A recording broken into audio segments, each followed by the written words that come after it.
नमस्कार, आपण पाहत आहात जनसभा टीव्ही। गेल्या 13 वर्षांची अखंड परंपरा। ताज्या घडामोडी जाणून घेण्यासाठी जनसभा टीव्हीला सबस्क्राइब करा। माजी सभापती सौ संजना कदम यांना धन्यवाद देतो की आपण आमच्या प्रभागामध्ये ही स्पर्धा राबवून आमच्या सर्वांच्या मुलांना किंवा आमच्या सर्व सहकाऱ्यांना किंवा आमच्या समकालीन लोकांना आपण प्रोत्साहित।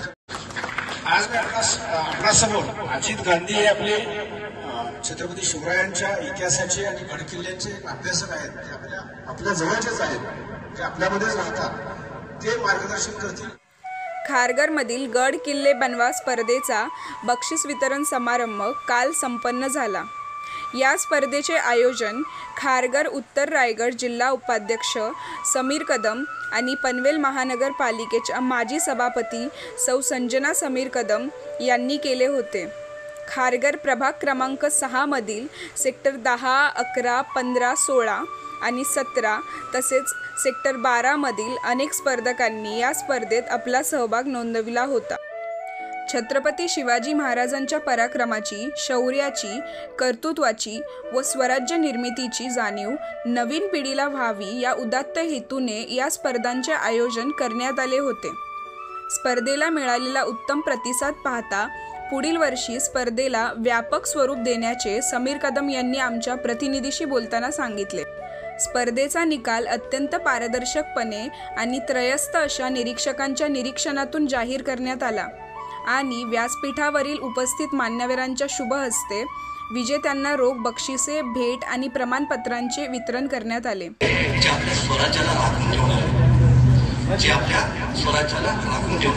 त्यामुळे महाराजांनी किल्ले गेले चालू महाराजांच्या हयातीमध्ये सर्वात आधी म्हणजे माझ्याकडे म्हणतो की इकडे सुद्धा गड किल्ले स्पर्धा आयोजित केली जाते।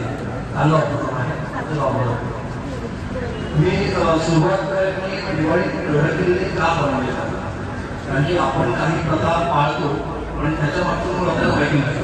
उदाहरणार्थ पण जशी पाहिजे म्हणजे 350-450 वर्षापूर्वी महाराजांनी बांधलेले किल्ले जसे होते त्यात आपण काही करू शकलो नाही, पण कमीत कमी त्यांची डागडुजी व्हावी, ते टिकून राहावे आणि आमच्या पुढच्या 1000 पिढ्यांना त्या संस्कृतीचं दर्शन किल्ले हे बांधले जातात जवळ।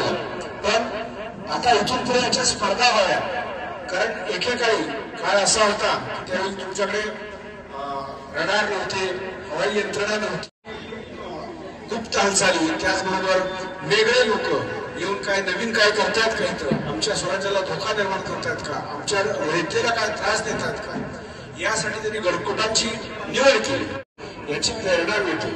आणि म्हणून या दिवाळीमध्ये हे जे समीर कदम साहेब आणि संजना कदम यांनी या स्पर्धांचं आयोजन केलं, हे आपल्या संस्कृतीच्या रक्षणाबरोबरच छत्रपती शिवरायांच्या दूरदृष्टीचं आपल्या सगळ्यांना मराठा आव्हान दिन साजरा झाला आणि छत्रपतींनी गडकोटाबरोबरच समुद्रात सुद्धा किल्ले बांधले, कोळी करून सोडली, त्यावेळी या गडकिल्ल्याचं तिथे योगदान आहे। आणि म्हणून ही स्पर्धा सर्वांसाठी प्रेरणादायी आहे, प्रोत्साहन देणारी आहे। त्याचबरोबर आपण हे गडकिल्ले बनवतो, लहान मुलं एकटे बनवत नाही, तर ते बनवत असताना त्यांना आपल्या घरातल्या आजोबांची मदत मिळते, आईवडिलांची मदत मिळते, भावंडांची मदत। मी या ठिकाणी परीक्षक समिती बसले, ते मला वाटतं 1 तासापासून त्यांचं डिस्कस चालू आहे की आपण प्रथम क्रमांक कोणाला द्यायचा, द्वितीय क्रमांक कोणाला द्यायचा, कारण सगळ्यांनीच जे गडकिल्ले बनवलेले अतिशय सुंदर गडकिल्ले बनवले आणि अशा पद्धतीच्या। त्याचप्रमाणे नव्याने आपल्यामध्ये सहभागी झालेलं सेक्टर 11 असेल, सेक्टर 12 असेल, त्याचप्रमाणे आपल्या मेन हायवेच्या पलीकडचं सेक्टर 2, 8, 10 आणि कोपरागाव, या सगळ्यांसाठीची ही स्पर्धा या ठिकाणी आपण आयोजित केलेली होती। छत्रपती संभाजी महाराज की, राजमाता जिजाऊ माता की। आपण आज सगळेजण या ठिकाणी मोठ्या संख्येने उपस्थित झालाय। या स्पर्धेत प्रथम क्रमांकाचे मानकरी ठरले वास्तुविहार संकुलातील पारिजात KH2 सोसायटी। त्यांनी सुवर्णदुर्ग किल्ल्याची प्रतिकृती निर्मिली होती, तर द्वितीय क्रमांक घरकुल हाऊसिंग कॉम्प्लेक्स मधील मातृछाया सोसायटी निर्मित रायगडाला मिळाला। व तृतीय क्रमांक कोपरा गावातील मुरुड जंजिरा या किल्ल्याला मिळाला. उत्तेजनार्थमध्ये स्नेह सोसायटी सेक्टर 11, कुंजविहार सोसायटीतील भीमराव नलावडे आणि महालक्ष्मी सोसायटीत बनवलेल्या किल्ल्यांचा सन्मान करण्यात आला.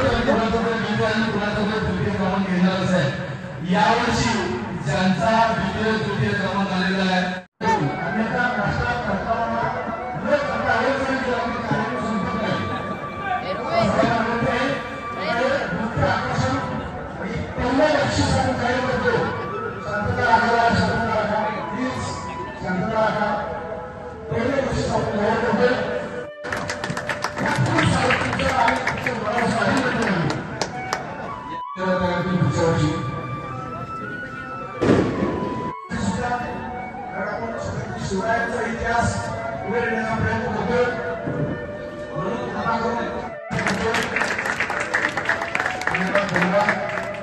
त्यामुळे त्यांना त्याच्यावर बक्षीस देण्यात येत आहे.